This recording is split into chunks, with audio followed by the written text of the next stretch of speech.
2020 foi um ano de muita tristeza e de muitas tragédias aí acarretadas, né, com a pandemia, e além disso a gente ainda teve outras perdas, algumas muito precoces, como foi o caso da morte do Chadwick Boseman, né? Boseman estava se tornando uma das figuras mais icônicas, né, da geração dele, do universo aí de super-heróis, principalmente com o boom dele no Pantera Negra, e ele estava realmente se tornando um ator muito interessante. Você olhar filmes que alguns, inclusive, nem são tão bons quanto ele. É o caso do Get On Up, do Tate Taylor, do Marshall, do Destacamento Bloods, do Spike Lee, que eu realmente não gosto do filme, eu fiz crítica aqui no canal uns meses atrás, e agora outro lançamento original da Netflix, que é A Voz Suprema do Blues, em que ele contracena aí com a Viola Davis. A Voz Suprema do Blues, ou Ma Rainey's Black Bottom, é dirigido por um cara pouco conhecido por longa-metragem, que é um diretor chamado George C. Wolfe, e é a adaptação de uma peça escrita pelo August Wilson, que traz a personagem real da Ma Rainey, que foi uma das primeiras cantoras de blues, né? Aliás, no início do século passado, ela foi realmente a primeira cantora de blues a gravar as próprias músicas, né? E aqui no filme ela é interpretada pela sensacional, tão magnética quanto a própria figura da Ma Rainey,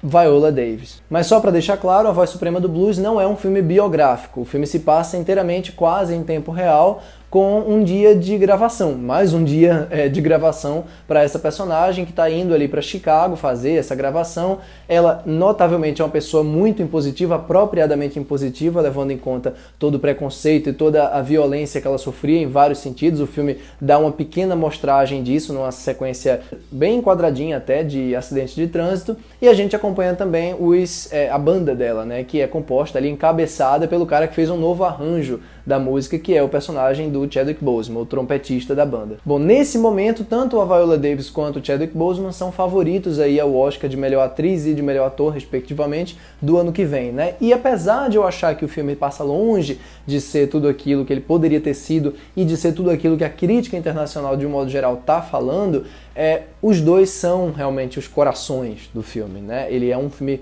de interpretações no sentido de se segurar nas performances e não no desenvolvimento de uma história, mesmo porque, como eu falei, é um filme todo em tempo real que se concentra nesses pequenos conflitos aí, leia-se, grandes conflitos, na verdade, durante esse ensaio. E alguns deles são tratados de maneira bem cômica, são realmente engraçados, como um envolvendo uma Coca-Cola, e outro já é um conflito mais pesado ali para perto do desfecho. Não queria entregar muito, mas não pude evitar. Eu não vou negar que caso a Viola Davis venha mesmo a ganhar esse prêmio, né, de melhor atriz, que no caso seria o segundo Oscar dela, né, ela ganhou em 2017 pelo Fences, do Denzel Washington, que também é um filme com essa vibe teatral, né, que também é a adaptação de uma peça. Então seria a Viola Davis duas vezes ganhando aí por filmes peça, né, por assim dizer. No tempo que ela tem em cena, que na minha opinião não é tanto quanto poderia ser, ela tá realmente sensacional, né? Ela incorpora a figura da Ma Rainey com tanto carisma e tanta agressividade em todos os sentidos quanto eu acho que a personagem merecia. Ela tem todos os trejeitos, todo o olhar, né, um olhar de doida mesmo, mas é um olhar de firmeza também, de quem está se colocando ali num mundo em que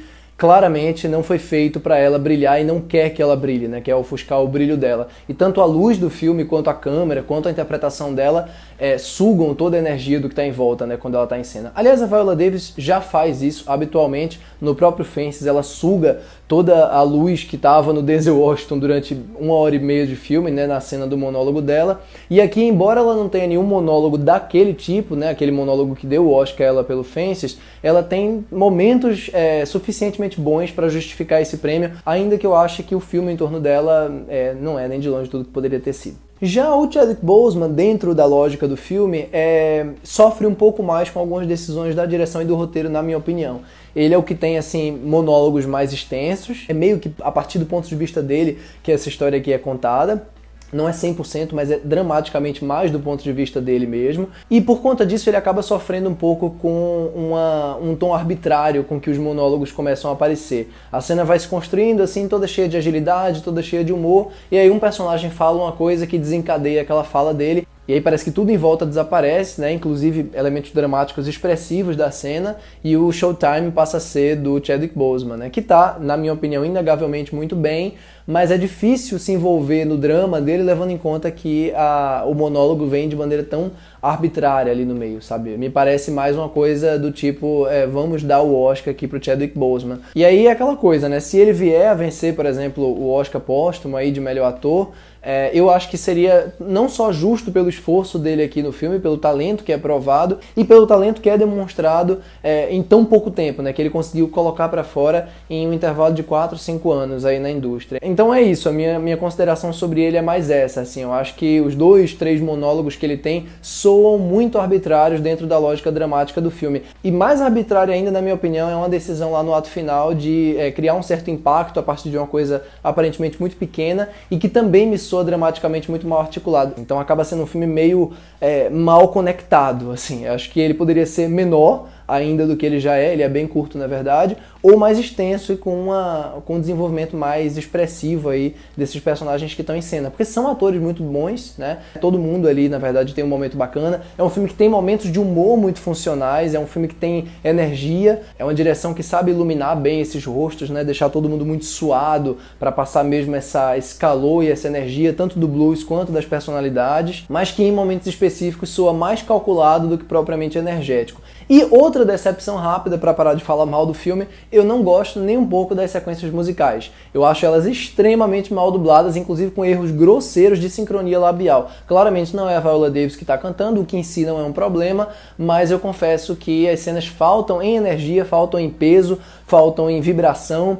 e embora a voz seja maravilhosa, embora a música seja incrível, embora blues seja um negócio que eu acho fascinante em todos os sentidos, deixa a desejar. Dito isso, eu gosto de como o George C. Wolfe consegue fazer um filme teatral que não fica apelando para recursos de teatro mais óbvios, assim, ele não fica com aqueles enquadramentos burocráticos do Fences, por exemplo, do Denzel Washington, que eu acho que só ganha mais vida quando a Viola Davis realmente está ali atuando, né? A montagem é um pouco atrapalhada, às vezes tem uns cortes meio grosseiros, assim, que um personagem que estava numa distância X em relação ao outro, de repente aparece coladinho, enfim, coisas desse tipo que atrapalham um pouco a localização geográfica, mas de modo geral ele consegue tanto filmar ambientes quanto atores e intercalar as duas coisas de maneira suficientemente cinematográfica. Ou seja, A Voz Suprema do Blues, uma experiência, na minha opinião, consideravelmente oscilante, que poderia ter aproveitado mais da Ma Rainey, poderia ter amarrado mais dramaticamente a trama, né, a pouca trama ali que ele tem, para que ele não ficasse com tantos momentos arbitrários assim do texto. Mas eu acho que, apesar de eu não estar aqui para recomendar nem contra-recomendar nada, tá, pessoal? Eu sempre digo para assistir, independentemente de eu falar mal ou bem, porque cada um tem sua opinião. Eu acho que no todo, pelo menos pra mim, é uma experiência que eu gostei de ter visto. Tanto pela Ma Rainey, que é uma figura muito, muito interessante mesmo, que vale muito a pena conhecer, caso você não conheça, e tá brilhantemente interpretada pela Viola, e para observar aí o talento desse cara que poderia ter ido muito, muito mais longe se o tempo tivesse sido mais generoso com ele do que foi. E é isso, eu espero que vocês tenham curtido essa crítica. Se você de fato gostou do vídeo, eu vou pedir para você deixar um like aqui embaixo, né, para você se inscrever no canal também e ativar o sininho que tem do lado do botão de inscreva-se para você receber notificações quando eu postar vídeos novos aqui. Comente o que é que você achou do A Voz Suprema do Blues, se você concorda comigo, se não concorda, se gostou, se não gostou, se ficou meio que no meio termo entre as duas coisas como eu. E boas festas para todos agora nesse fim de ano, que um 2021 seja muito melhor do que foi 2020. Um abraço para todos e até a próxima. Tchau, tchau.